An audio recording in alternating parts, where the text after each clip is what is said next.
Ngayon, hindi kayo yung nag-file. Gumamit kayo ng ibang tao. Para in case, hindi masyadong kakahiya sa inyo. Tama, mali, Karpa.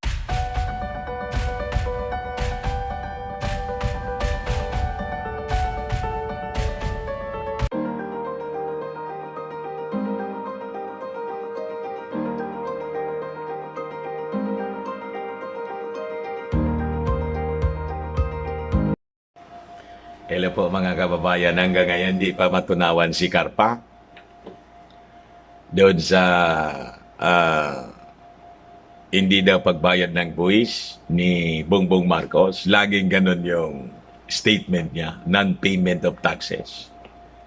Hindi man po yung tax evasion, in non-payment of taxes. Failure to file ITR, ang kulit ng matandang ito. May bagong kolum kasi siya mga kababayan sa Philippine Daily Inquirer. Ngayon lang, December 16, 2021. Ang title ng kanyang kolum, Certification on Non-Payment of Fines. What? Naghanap kasi kayo ng certification sa korte. Hindi man doon nagbayad po si Bongbong Marcos. Ang buwis, binayaran niya sa bangko, land bank yung receipt eh. Sa bangko, authorized collecting bank ng Bureau of Internal Revenue. At yung mismong BIR nagsabi, natanggap na niya namin yung fines, yung payment. Natanggap na namin. Kung ako po, mga kababayan, ang publisher ng Philippine Daily Inquirer, kaya lang yung Inquirer po, magkakaalyado sila. Columnist siya dito, si Karpa, sa PDI. Kung ako ang publisher, hindi ko to bayaran na column niya. Ang mga kolumnista kasi po, sa dyaryo, binabayaran yan sinisweldohan, based doon sa column nila, kung gaano kahaba. Parang yung mga reporters, they're paid mga kababayan per story, square inch yata yung pagsukat niyan. Sinusukat yan. Sa mga columnists, ganun din po. Per square inch, hindi ko lang alam, familiar ngayon, kung magkano yung bayad sa kanila. Anyway, kung ako yung publisher po, hindi ko ito babayaran kasi yung kwento niya, rehas. Ito ang tinatawag na fake news, mga kababayan. Ito ang totoong fake news. Kasi ang lahat na itong sinasabi niya, na-address na po. Kung sa legal term, it is moot in academic. Ano nga ang ibig sabihin ng moot in academic? A case or issue is considered moot in academic when it ceases to present a justifiable, justiciable pala, controversy because of supervening events na pag-iwanan na ng panahon.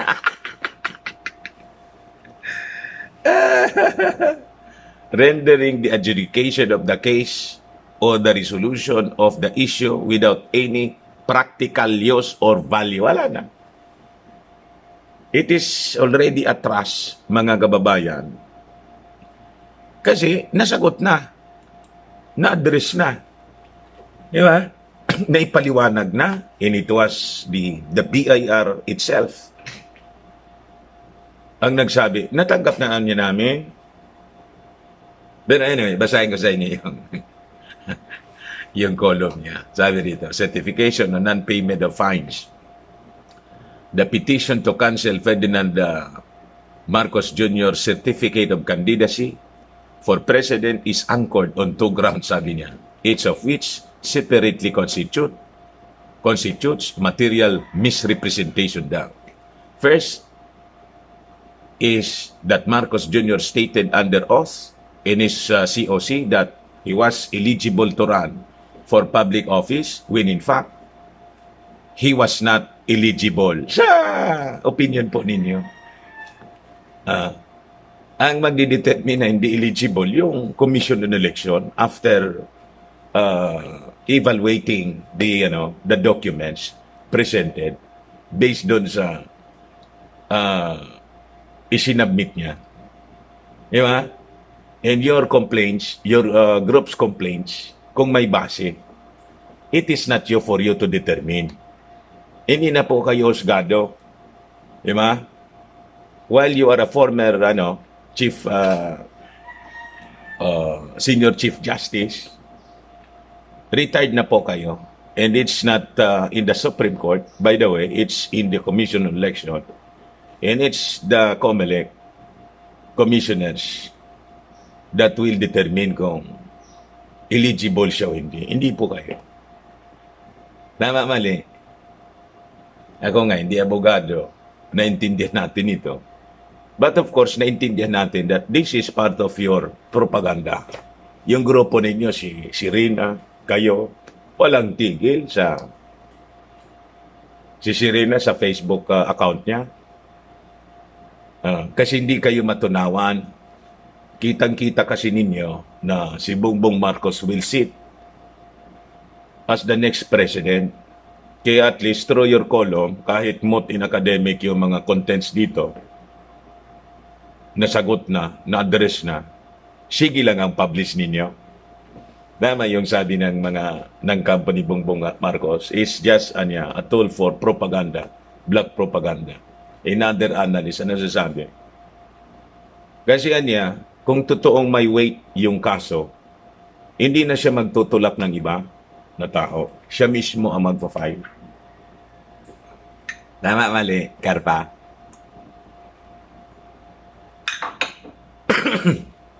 Ngayon, hindi kayo yung nag-file. Gumamit kayo ng ibang tao. Para in case, hindi masyadong kakaya sa inyo. Di ba? Ibasura. Binasura na yung iba. Yung mga duplicates, petitions. Na-mention niya rito being convicted for a crime involving moral turpitude. Paulit-ulit siya sa moral turpitude. Wala pong turpitude, sabi ng mga magagaling na abogado. You see? Which disqualified him from holding public office until after 5 years from his service of sentence as provided under the Omnibus Election Code. Wala man pong sentensya, Ganon. Yung sentensyang sinasabing imprisonment, wala man po. Second is that Marcos Jr. stated under oath in the COC that he was eligible to run for public office when in fact he was not eligible, having been convicted of a crime under the tax code which perpetually disqualified him from holding public office regardless of whether or not the crime involved moral turpitude. That simple tax, sabi ninyo tax evasion yon, a crime against or under the tax code na sinasabi po ninyo, that is just a simple failure to file ITR po. Napakalinaw. At hindi tax evader po si Bongbong Marcos kasi hindi pa nga nakukobra na yung sweldo. Winitheld na ng opisina. At hindi man niya kinobra mismo. Pati yung sweldo niya. Manila po, Karpa. Siyempre, malabo sa inyo. Pinapalabo ninyo purposely. Pinapalabo ninyo para ma-confuse yung mga tao. Yan naman ang objective ninyo dito sa column ninyo Nagbabakasakali kayo na yung mga magbabasa nito mapaniwala ninyo sa kwento ninyo. Di ba? Last December 13, 2021, the Second Division of the Commission on Elections issued an order denying all interventions in the proceedings to cancel Marcos Jr. COC. in directing the petitioners and Marcos Jr. to submit the respective memoranda within 5 days. Of course, binasura yon kasi duplicates nga. Pare-parehas yung reklamo, iba-iba yung nakapirma para lang perwisyuhin. Nuisance nga eh. Nuisance cases. Guluhin lang po yung kandidatura ni Bongbong Marcos. Pati ito, na-column ninyo.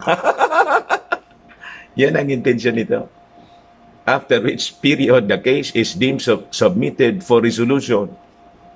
Under COMELEC rules, the proceedings to cancel COCs are summary in nature. Thus, the second division will decide the case only on the basis of the petition, the answer, the memoranda, in whatever documents the parties may have submitted as of the last day for the submission of the memoranda. Bakit hindi na lang ninyo hintayin kung ano yung... Di ba? Hintayin na lang ninyo kung anong desisyon, tapos i-publish ninyo. If it is in favor sa inyo pong argumento, in posisyon, kayo mga dilawan na paboran, di party-party kayo. Di ba? Pag binaboran si Bongbong Marcos, wag din yung sabihin na patay na naman ang hostisya. Kaya mga dilawan eh. Pag hindi napaboran, patay na yung hostisya, patay yung demokrasya. Ang gusto ninyo, laging pabor sa inyo. Hindi naman pwedeng gano'n.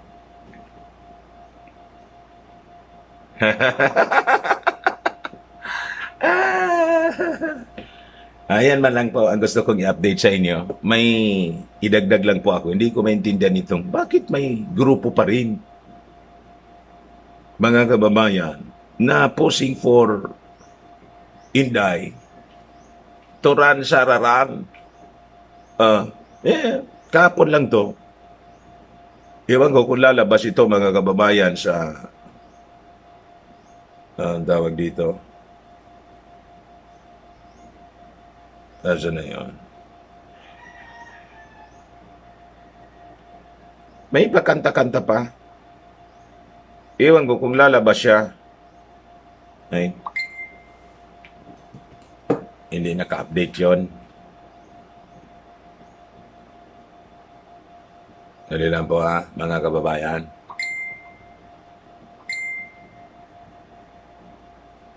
Ipakita ko kasi sa inyo yung video. O ito. Iramin ko muna itong video po ninyo, itong isang vlogger din yata ito. I-acknowledge natin.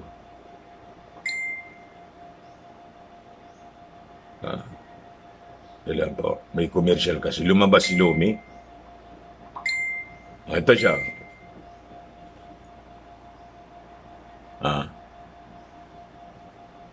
I-play natin.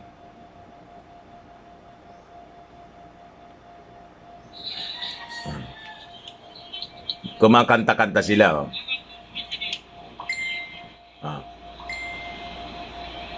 Itong pagtitipon nila, ginawa nila mga kababayan sa harap ng GBD pro-Filipino kwan siya, ng vlogger. Ayan. Ayan. Kakanta-kanta sila, nagpaka-green. Sabi dito, Sara Duterte, pinatatakbo na naman magpresidente. Ano nangyayari sa inyo? Unang-una, hindi naman allowed pa na mag-substitution.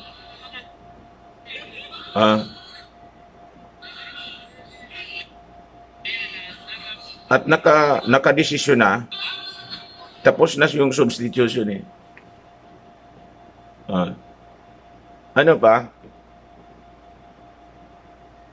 At nakapag-decide na masaya na si Sara, si Inday, sa unity. Doon, feeling ni Inday, sawak na siya doon.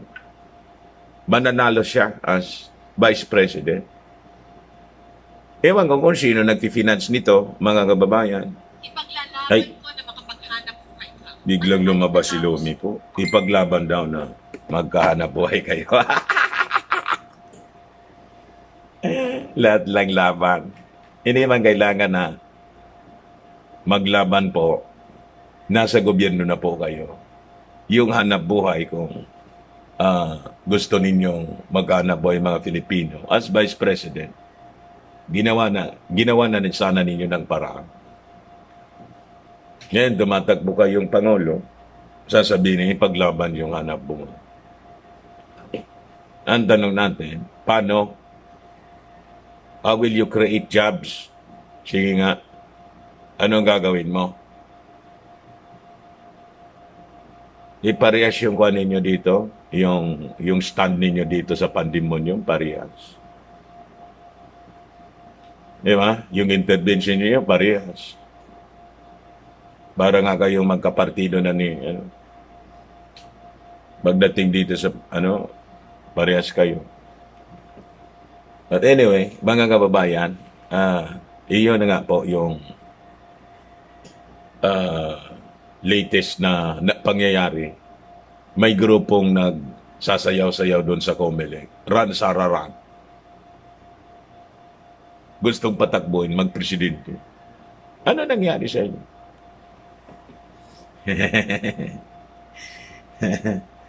Sabi ko sa inyo, may mga milagro sa paligid po na hindi natin pa maintindihan kung ano yung intention po nila. Di ba? Baka may niluluto pag ibang plano. Anyway, we leave it as, it is ngayon.